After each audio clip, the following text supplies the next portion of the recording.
Ce thème de cette année, la démocratisation du livre ou de la lecture, donc pour moi, c'est que le livre doit être lu par tout le monde. Donc c'est pas que les intellectuels, les personnes retraitées, les personnes qui sont en activité, les élèves, donc tout le monde a le droit à la lecture. Voilà, donc quand on parle de démocratie, donc on parle en fait d'une liberté, d'une certaine liberté, quoi. Donc le livre pour tous. Donc tout le monde doit s'intéresser au livre. Voilà. On a parlé de voilà, la valorisation des créateurs de société. C'est quoi d'abord les créateurs de société?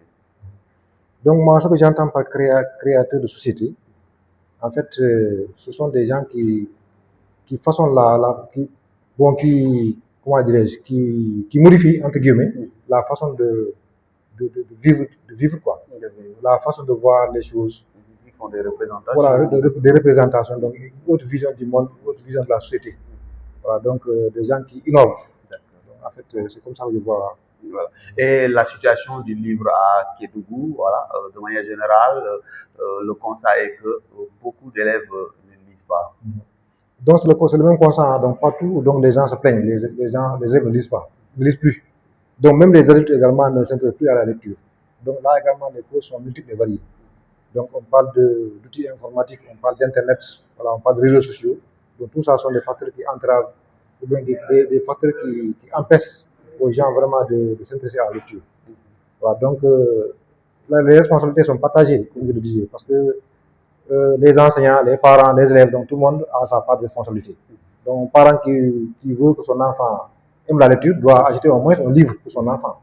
Mais ce qu'on constate, que même les livres au programme, les enfants ne l'ont pas à l'école.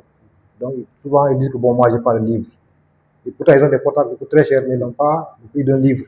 C'est pourquoi je dis que les responsabilités sont partagées. Les professeurs également, eux aussi, ils pouvaient vraiment donc, amener les élèves à lire en organisant vraiment des séances de lecture dans les écoles. Donc en donnant certains livres aux élèves à tout de rôle et faire le compte rendu. Donc avec ça, donc l'école peut vivre. Donc la lecture également, elle peut avoir la place dans les écoles. Mais si le travail n'est pas fait également, donc là, on ne peut pas indexer du doigt que les élèves ne lisent plus, ils ne veulent pas lire.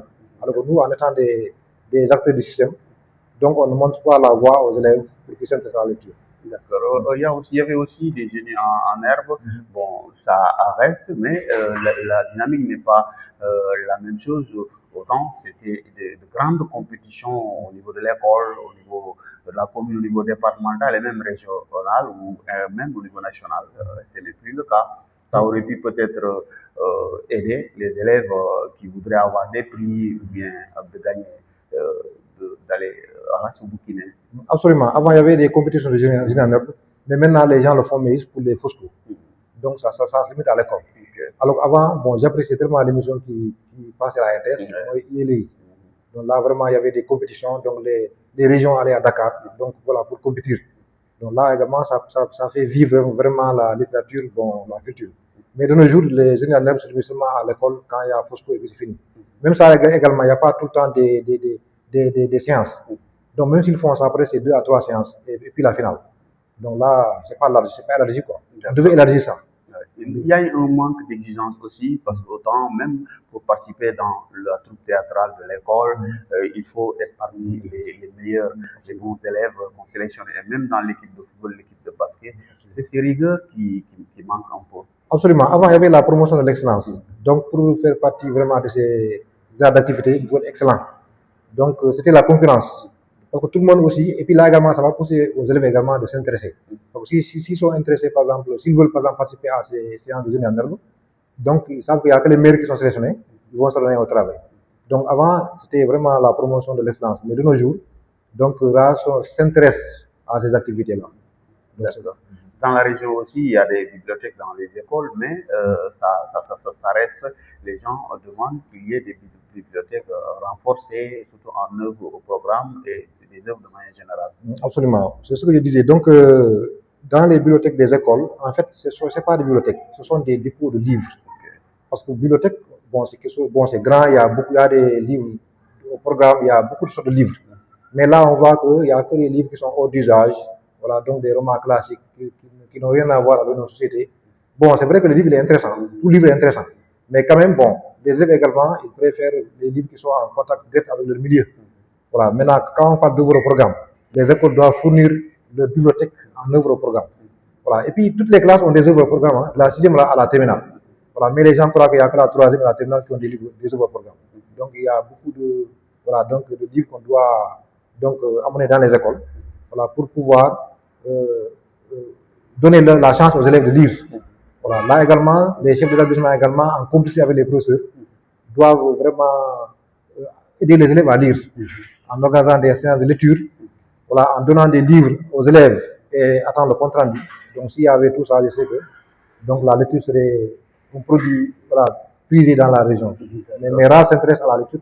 Au niveau des familles, même familles où papa et maman sont en tout cas des intellectuels, mais c'est le portable qui est l'objet et qui est entre eux et les enfants. Alors que le livre aurait pu être, voilà, cet objet, voilà, de dénominateur commun. Absolument. Donc de nos jours, c'est le portable aussi, donc c'est un couteau à double tranchant.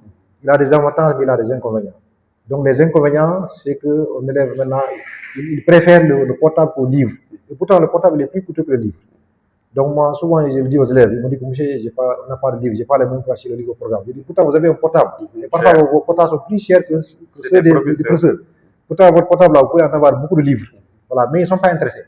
Donc, ils préfèrent aller naviguer sur Internet et faire des recherches, voilà, que d'être là dans un coin paisible en train de lire un livre.